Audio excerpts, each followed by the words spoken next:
ओम गजाननम भूतगणादिसेव्यं कपित्तजं फलचारं भक्षणं उमास्तं सोपिनाशकाक्रम नमामि निशपाटपंकजं स्वाहा। माला डालने का समय होगा, सब कोई खड़ा हो जा। चलो इतनी खुशी। बेटा खुश बाड़ा नु। हाँ आय हाँ दुल्हन तार ठीक बाड़ी। हाँ पसंद बाड़ी नु। हाँ हाँ शादी के बाद कोनो दिक्कत ना नु होई ना। ए रुकी रुकी रुकी है हजाम है छत मत माला डालाई तब सब जना छिटिया लही। पंडित जी ना दिया। हाँ हाँ लिया लिया। ए तो आपका देरी बा, दुल्हन दुल्हा के गोर में माला डालस। हाँ डालाओ डालाओ। ए जी रुकी, अब पंडित जी के गाड़ी हो जाए तो माला पड़ी। अच्छा तू गाड़ी गाओ। सनुखिया के भुआ वैसे पंडित जी के भुआ सुनी पंडित जैसे नारा के ताई वैसे पंडित जी के माई सुनी पंडित। हम बियाह ना करा, गाड़ी गाड़ी दी होला हम ना करम बियाह। सुना 501 रुपया नेक तरह के देले बानी। तू गाड़ी सुना चाहे मत सुना, बियाह कराओ। गाड़ी तो बखत 500 ले बनी। हां गाड़ी के देले बड़े गरियाओ लेन कहना दे। हां गरियाओ लेन पंडित जी के पकड़ के रखो। पंडित जी के माई सुनी पंडित। ए हम ना करम बियाह। सुनी ना खिसियाए के तू होला बियाह सब। ए हमरा साथे हजामो बारे। ए हजामो बारे हजामो हो जा।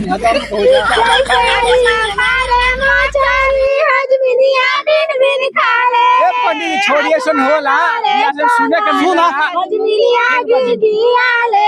सुने के मिले ला होला के खिसिया थोड़े ना बानी। आज बर गरियाओ तन ठीक बा। ए कार्यक्रम पर ध्यान दियो। अच्छा ए महाराज माला डालने के मुहूर्त खत्म हो गया, माला डलवाई। ठीक बा। ए बबी माला डाला।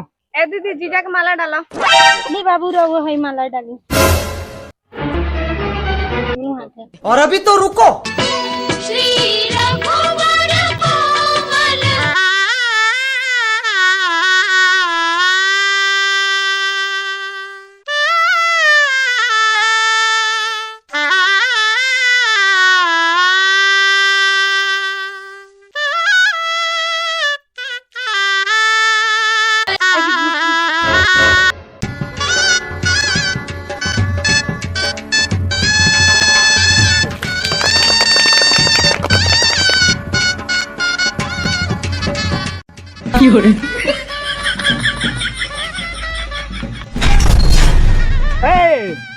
खाली पंडित जी का गरियाबू लगिन ना पिछवा हमार बाबू बाड़े इनका का काहे खुला। हाँ जजमान ठीक होता रह, ठीक होता रह।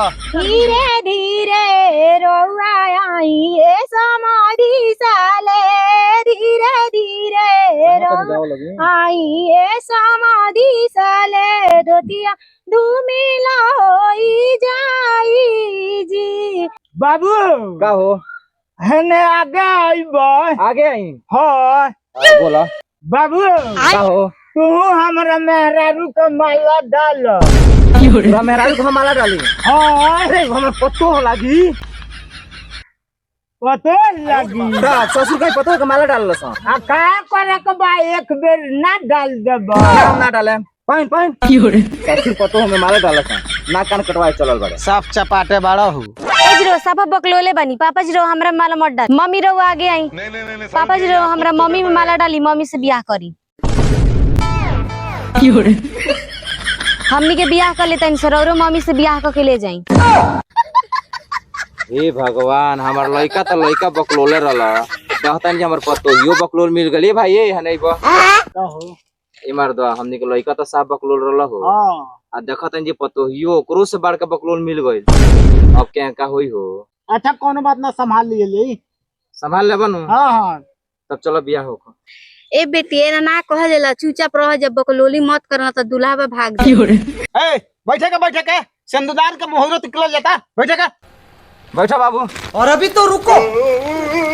बैठा ना हो। सही से बैठ।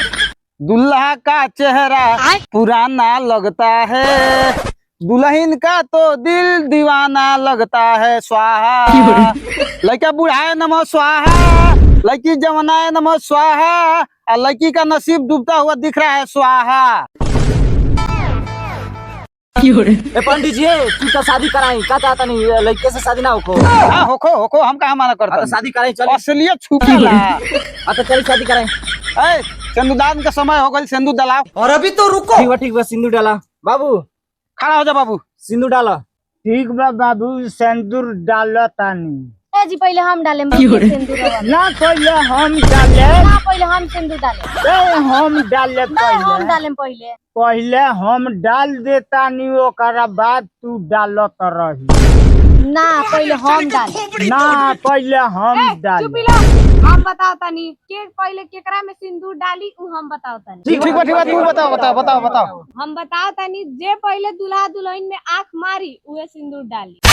अरे साला ई कौन शादी का पहले सिंदूर डालाई जे पहले आंख मारी हुए सिंदूर डाली ए पंडित जी एगो नया सिस्टम आइल बा रौरा नहीं जानत का ना रौरा बहिनियों के सदिया एही भइल होई रौरा रानी की ना रानी ठीक है तारू बाबू ठीक है पंडित जी खातिर ठीक कर दियो दीदी तू तैयार रह हम 1 2 3 बोलन तक जे पहले आंख मारी उहे सिंदूर डाली 1 2 3 बाबू पहले तू आंख मारिया तारा जीतक बा हाँ मारी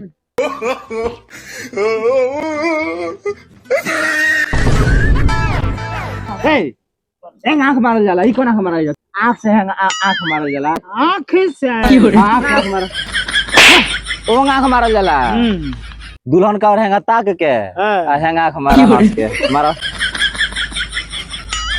पहले दुल्हन आंख मारले बाड़ी तो पहले दुल्हन सिंदूर अच्छा ठीक बा पहले दुल्हन आंख मारले बाड़ी तो पहले दुल्हन सिंदूरदान कर दे लीरे भाभी सिंदूर करी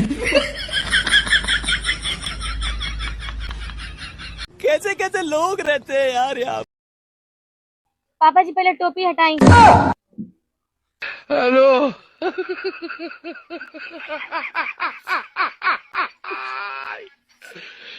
ए बॉबी आ ई कौन तरीका हटे कि दूल्हा के मांग में सिंदूर डालो तारू पापा जी ई नाव का जमाना नौका जमाना हो तो नौका जमाना में अब दुल्हन दूल्हा के सिंदूर करी लो ठीक बा ना मन तो कर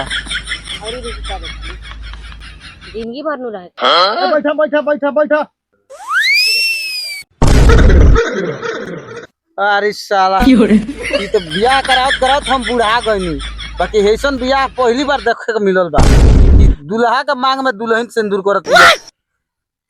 अरे दादा ये हमारा जिंदगी का आखिरी बियाह ना होए दादा। ए पंडित जी ई नौका जमाना के बियाह होता है चक्कर मत खाई चल बियाह करा ए बाबू तू लड़की के मांग में सिंदूर भरा जा उठा मेरे को जाना पड़ेगा ला ला सिंदूर ला ला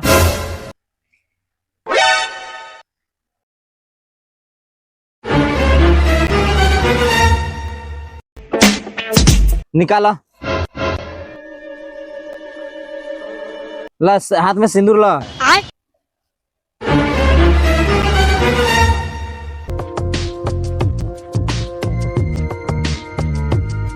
बाबू का हो हमारे हाथवा कापता तो हमारा साथी तू ना सिंदूरवा लगा देबो रे हतना बकलोली कल जाला सब बकलोल हो अरे तोर मेहरारू ही ते शादी करता रही तो हम काहे सिंदूर लगाए हम ससुर लागेम तो तू एक बेर सिंदूरवा लगा ना दो बार बार हम लगावत रहे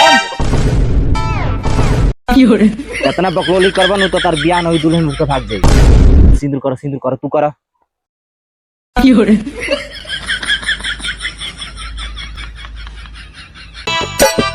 कहाँ के सीन हो रवाए दूल्हा